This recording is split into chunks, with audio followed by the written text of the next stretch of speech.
Hey everybody, how are you doing? Here's a little unscheduled video trying all of the British foods that I got.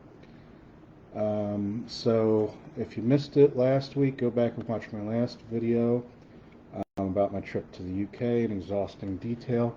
In fact, this one's probably going to be much shorter. But we came back with a bag of food, and now I'm going to go ahead and ruin my appetite for dinner. All in the name of entertaining you people who are out there. So one thing I learned about British food is British people do not so much eat as they find things to dip in their tea. And so even though I would still normally be drinking coffee at this time of day, I did indeed just make some tea, Earl Grey, hot, for these delectable food stuffs and what have yous. So I've got the tea here, and I'm going to go real quick because I just pulled this one out of the oven. This is the only one that needed preparation. So this is a real Lancashire Eccles cake, which I have not tried, but it's apparently supposed to be tried hot. So there seems to be raisins or dates or something in it. Oh yeah. Yeah, it's definitely got raisins in it. So it's kind of like a sweet little, and then the rest is like a flaky crust. Um, so it's just kind of like a raisin cookie, I guess. That one's pretty good. Um, we've got a lot of chocolates here, so I'm probably gonna do a chocolate and then something else, uh, alternating between these two things here.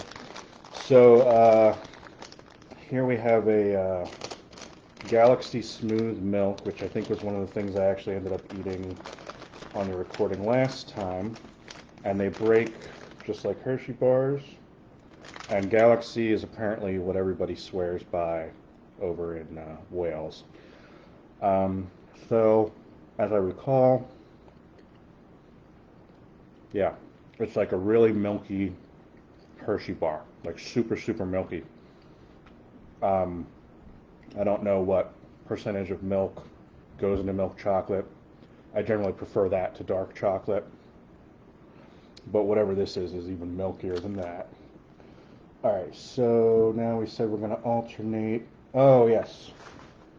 Here's one of the other savories, which I have actually been eating, as you can see. Twiglets. So I think I would describe these. I'll go ahead and have one just for pro forma to remind me, etc., etc. But yeah, um, I guess they're not pretzels. Maybe they're not technically pretzels, but and they're a little bit funny in the way that they're shaped. So they're shaped more like not like a regular pretzel stick, but these are basically super super smoky pretzel sticks. So they're pretty good. Let's go back to chocolate since we've got a multiplicity of chocolates here. Oh, here's another one we've been eating. Galaxy again, and these are minstrels, which are, if I recall, yes, these are similar to M&Ms. So again, the chocolate's very smooth and milky and whatever, and then it's got that kind of circular shape, but then it's just got like a candy coating. Let's see. What would count? I think everything else is kind of sweets and chocolates here. Oh, okay, so that was a chocolate. So here we have the brand is called Brace's Welsh Cakes from Wales. So I did try these already, but let's try a little bite of that. So what these are, they're kind of like If you're from the Philadelphia area, oh, here, now I can have some of my tea. This would probably go really well dipped in tea, right? From the Philadelphia area, these are kind of like tasty cakes. If you're from everywhere else, kind of like Little Debbie's. Like, I know that's probably not doing a great service to the fine people at the Brace Company, but there you go. This is why I'm not a professional food critic. I'm a writer. Oh, if you have any questions or comments or anything, go ahead and let me know. And actually, if anybody is out there watching, if you could let me know if you're hearing all right, and this isn't just going to be a video of me eating food with zero audio, which, although I'm sure that would be amusing to a certain sector of the internet, is probably not amusing to most of my fans.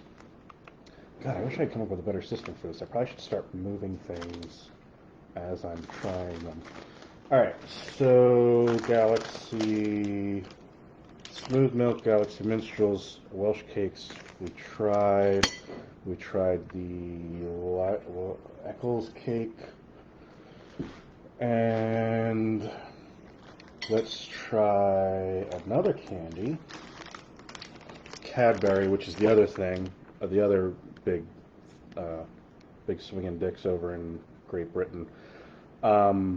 So these are, so it seems to be some kind of fight between Cadbury and Galaxy, although for all I know, maybe one owns the other, I don't know. So these are Cadbury Crunchy Rocks, and I really have no idea what these are. I haven't even looked at them yet. They look like, what's the Nestle bar with the rice inside? It looks like it's maybe rice or maybe oat or something dipped in chocolate. Let's see if I can identify it. Again, not a food critic. I'm not usually very good at this. Oh,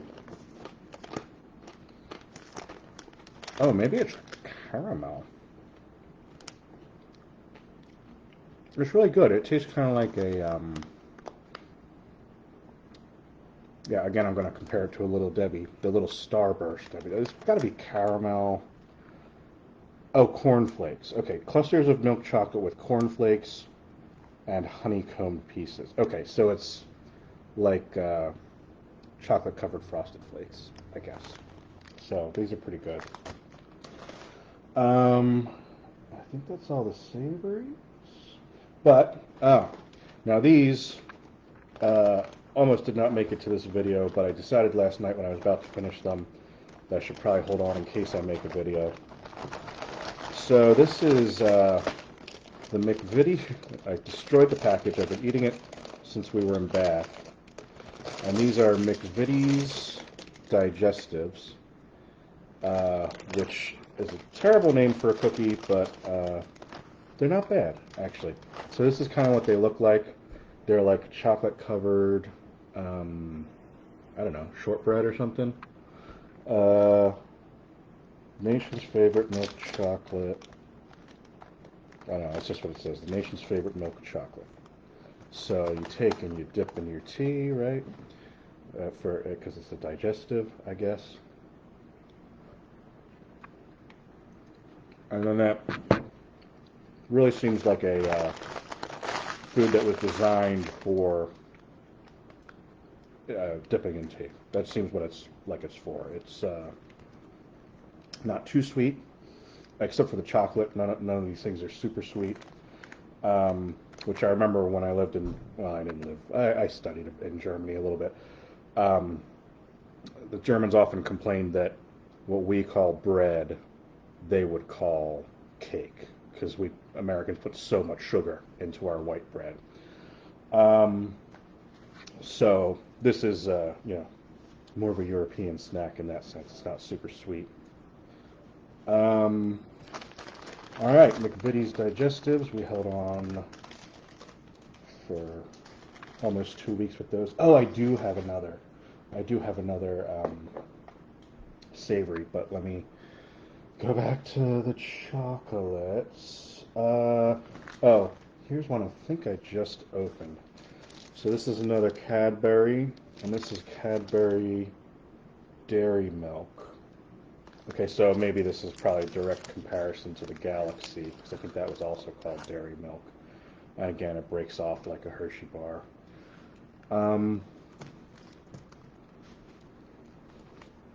Okay. Yeah, very similar to a Hershey bar. So, no complaints here. I'm not a big chocolate guy.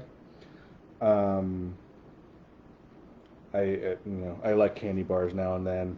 I detest chocolate ice cream, and I generally won't have chocolate cake and that kind of thing if I can avoid it. Oh, see, now the tea. See, I told you. Now I'm eating like a British person, so the tea keeps coming in handy. Um, all right. Oh, right. So I did find another. This is just kind of a funny one.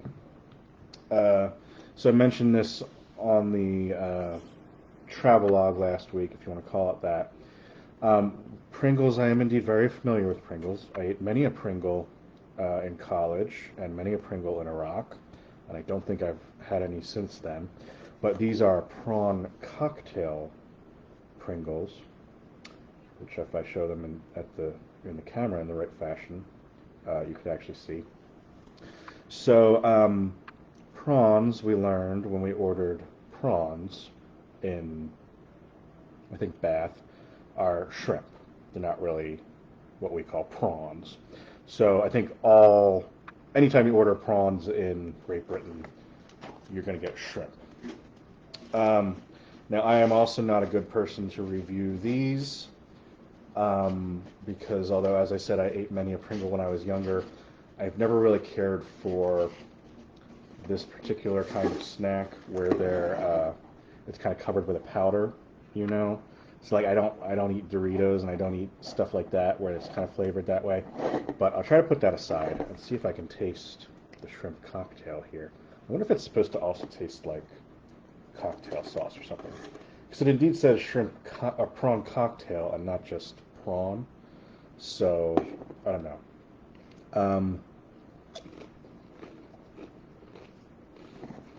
Yeah, I can't get over the powdered flavor aspect of it. So, I guess it tastes like shrimp. I don't know.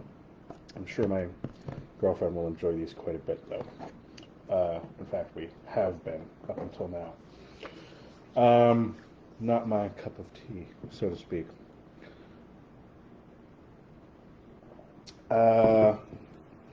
So let's do another sweet. Oh, these are actually really good. We got into these last night.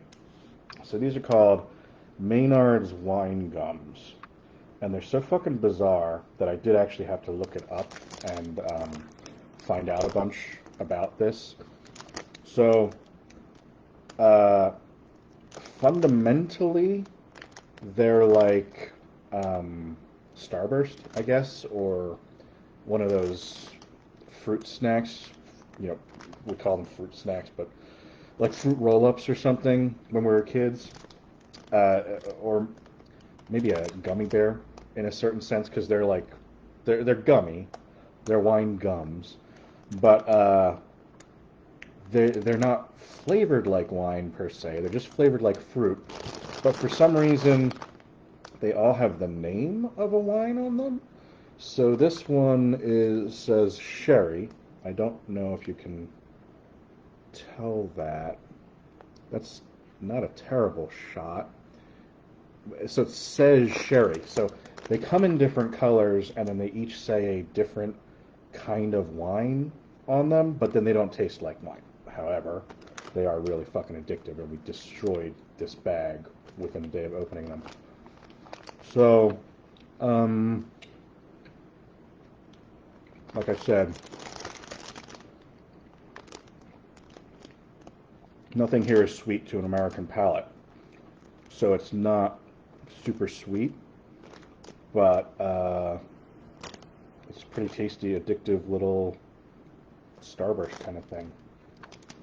Did I have the buttons yet? No, that was just in the area there. I had the dairy milk. Okay. So, I had the toilets. I had the prawns. Alright. I think this might be also technically a sweet, but not as sweet as a wine gum. So I didn't open this one yet. Now everything is successfully open and will all go bad. But it's all for your entertainment, Kosniewski fans. So here we have a Tesco all butter shortbread finger. I actually know what Tesco is. In my day job, I deal with credit cards all day. It's not very interesting, but I did one day notice that one of my cards racked up a bunch of charges to Tesco, and that was when I learned that it was a British gas station or convenience store. And so obviously that was quite wrong. Somebody had, in fact, stolen our card. So I'm going to go ahead and guess that the all butter shortbread fingers, which appear to have a... Oh yeah, I was going to say, that's not Wales. Wales is the dragon, and it's not England because England's red. So it says they're made in Scotland, so I guess that's a Scottish flag. So I'm guessing, okay, and then this is what the shortbread finger looks like. I also know what a finger is from Doctor Who. I mean, I guess I know what a finger is anyway. Sometimes we call, what are lady fingers? Like chicken, right? But apparently instead of fish sticks, they call it fish fingers, which I learned from Doctor Who maybe 10, 15 years ago. I'm going to go ahead and guess that the shortbread finger should go directly into the tea, which is probably what I should have done with the Welsh cake as well. Oh yeah. Yeah, that's exactly what that's for. So yeah, this is clearly a tea biscuit. It's good. Yeah, tastes like shortbread. Ooh-wee. I'm actually not doing that bad. I've just taken a bite of everything, so I don't feel like I am actually ruining my appetite or whatever. This one is similar. Okay, so I think we got... Okay, now that I'm actually doing this and going through this, it seems that we've gotten the rivalries from Galaxy and Cadbury to compare directly. So, which one did I try already? Oh, the Galaxy Minstrels I tried. And then this is a Cadbury caramel button. So this one appears to be white chocolate. And, oh, okay, so that's not as thick. That's not nearly as thick. It's almost like a wafer. So it's probably not going to be like filled like an M&M, like the other ones were.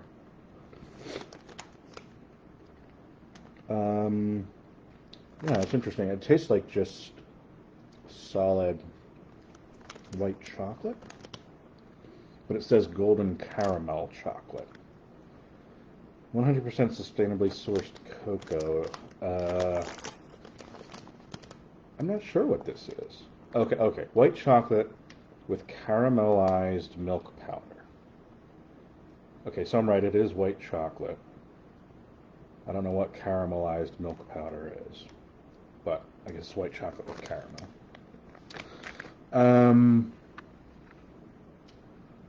That's almost everything. I had the Eccles cake. Okay, so not quite the last, but here is a hobnob. Here's one of the hobnobs. We got a whole package of these. This is a hobnob Odie flapjack, which normally flapjack would be a pancake. I am guessing this is neither a pancake nor pancake flavored. I don't know what the hell it is. Okay. Maybe it's pancake flavored?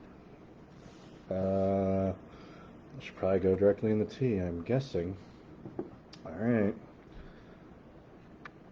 Okay, so this is the Hobnob Odie Flapjack.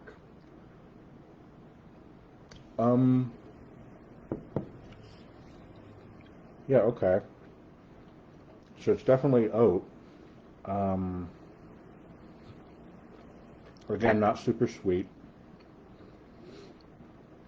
I'm not sure what to compare it to. It's like I guess an oatmeal Maybe the close. No, that's a pretty original one. I guess the closest thing I would compare it to would be like a granola bar or something like that. But it's really just kind of a thick chunk of oats, and it's a little sweet, not super sweet. I would guess this is another tea cookie or tea biscuit, I guess you would say. And that's almost everything. So, hour and 40 minutes last week. We're going to do this in about 20 minutes this week. If you have any questions, I have not seen any comments. But I also didn't plan this ahead or share it anywhere. So probably when you're seeing this, it'll probably be after the fact, more likely than during the fact. So that's all right. I like audience participation, but maybe not so much when I have a mouth stuffed full of food. The last thing, and we did open a sleeve of these already, is Jaffa Cakes. Jaffa. I don't know where I kept the package. We may have eaten a sleeve and then gotten rid of the package, but we have another sleeve here. So I remember trying these in Bath again. So a Jaffa cake is a small circular cookie or biscuit, and it's got one side has chocolate coating, and then I believe it's orange inside or tangerine or something. So yeah, it definitely tastes like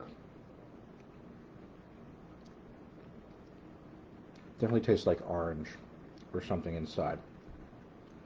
So you can actually sort of see, I think just that top layer there is chocolate, and then that jelly, that darker brown layer is some kind of jelly or marmalade, like orange marmalade or something. And then I don't know what the cookie is. I guess it's maybe it's shortbread again. And I don't have the package for this one, so I don't know. But yeah, that's what I've got, and that's my review of everything. So hopefully, my good friend and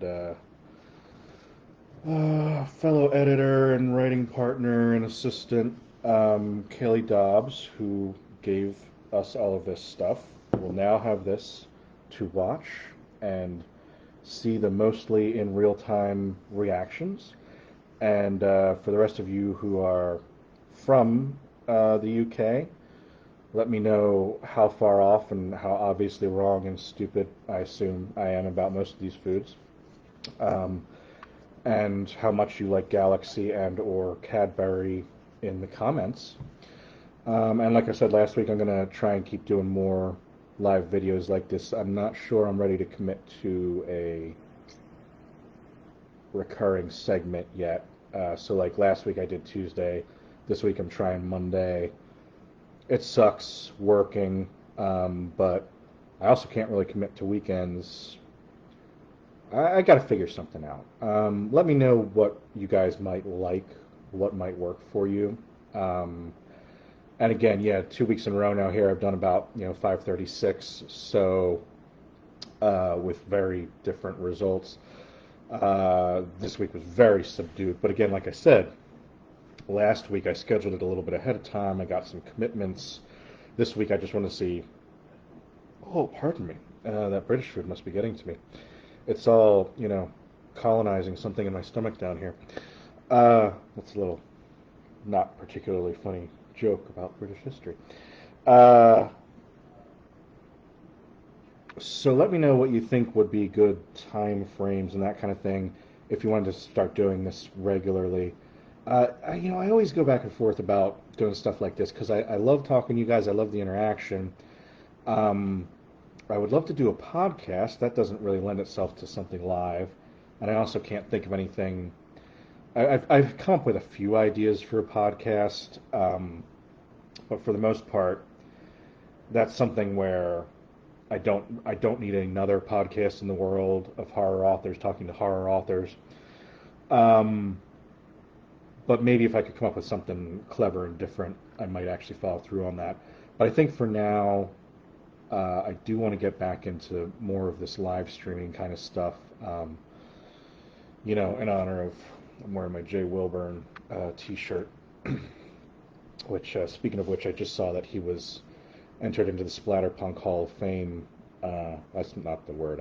I don't think that's what it's called, but it's essentially the Splatterpunk Hall of Fame this weekend. Oh, that was the other thing I wanted to talk about. Yeah, primarily this was about food. But yeah, you guys should make sure to grab a copy of The Thing Under Your Bed, which was my latest release, and Negative Space 2, which contains a short story set in the universe of the Hematophages and set with the crew of the original Hematophages prior to Paige's arrival.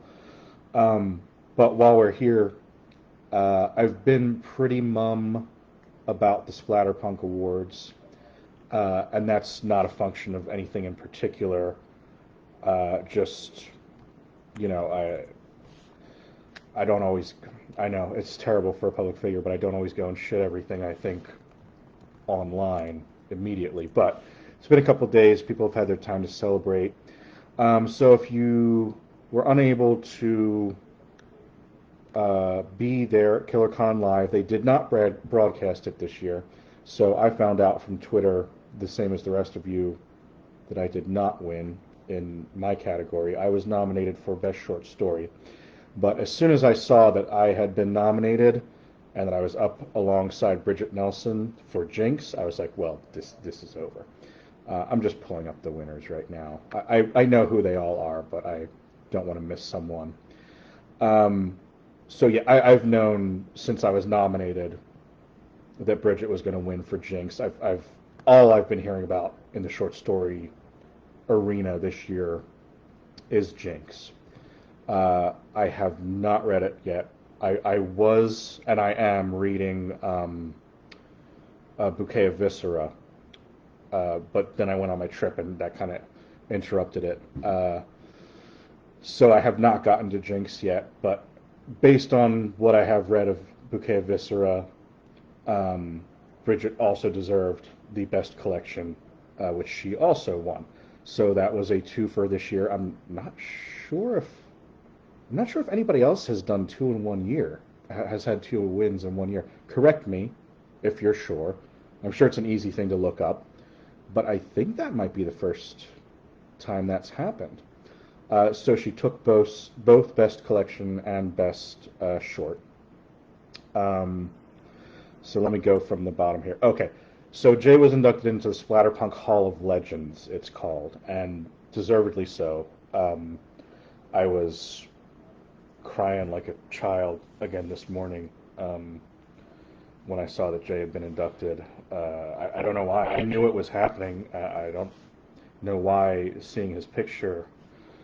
I must have been seeing his picture up alongside Jack Ketchum, and God, it's doing it to me again. Seeing his picture up alongside like Jack Ketchum and Dick Lehman just really got to me. So well done, Jay, wherever you are. We really miss you. God damn it. The Lifetime Achievement Award went to Monica O'Rourke. I know Monica. I've actually worked with Monica on the Silverwood, the Door. She was our editor for that, so she's great person, well deserving. And apparently Brian Keene was also given a Lifetime Achievement Award, which again could not go to a more deserving person. One of my best friends, but honestly, the reason I have a career of any sort, and many, many, many people will say the same thing. I don't want to speak for people, but I could probably, off the top of my head, if I knew I wasn't talking out of school, and we were drunk at a convention and you walked up to me, I could rattle off like 10 or 12 people off the top of my head who would say the same thing. So, well done, Brian. Congrats. Best anthology. Could not have gone to a better person. I do not know DW Hits personally. Congrats, DW. But Candace Nola, I know very well. Um, well deserved. Uh, and that was even up against mine, counting body. I mean, not mine. It was I was in it, counting bodies like sheep. Uh, but yeah, if somebody else should have won this, well, I don't want to get into that. I know, again, I know all of these people, but you know, I'm glad that Candace won. She's very deserving. In fact, I'll give you a little spoiler alert. I just read Candace's because I've finished editing all of the stories for the Perfectly Fine Neighborhood. Not all of them, but all of the invited stories, of which we invited Candace, and hers was heart wrenching. And I didn't want to ask her, but I suspected that it was based. Well, I shouldn't talk about that. I suspected that that story was very close to home for her, and you can tell. You can tell that it was in the writing. I don't think anybody will be surprised when they read that to learn that it was not just something she pulled out of her head. Um, we talked about short story and collection. Congrats, Bridget. Um, I will give you 2 hugs next time I see you. Best novella. Yeah, I also predicted this. That goes to, again, good friend Daniel J. Volpe for Plastic Monsters. That's another one. There are 2 on here that I would also not have been surprised if they had gotten it, but Volpe very much deserves it. I think that's his first. That's his first. Um, and, well deserved. He's the face of Splatterpunk. Him and Aaron Beauregard these days are the modern Splatterpunk. So it's good that he finally got recognized for that. Um, yeah, there were 2 others on here that I have heard a lot about, but Volpe definitely uh, should have won it and took it home. And then best novel, and I think no question to anyone, no surprise across the board. Playground by Aaron Beauregard. That is destroying the internet, according to a lot of people on the internet, destroying lots of little lives. Not at all. It's art, people. If art does not make you question yourself, then, it's of a poor quality. And Playground is of a very, very high quality, and people have been talking about it nonstop since it came out, and deservedly so. Um, yeah, no offense to any of the other nominees, but you knew that was coming. Absolutely, Playground has been the talk of the playground, I guess you would say. So yeah, another great round of Splatterpunk Awards. Would have liked to have won it.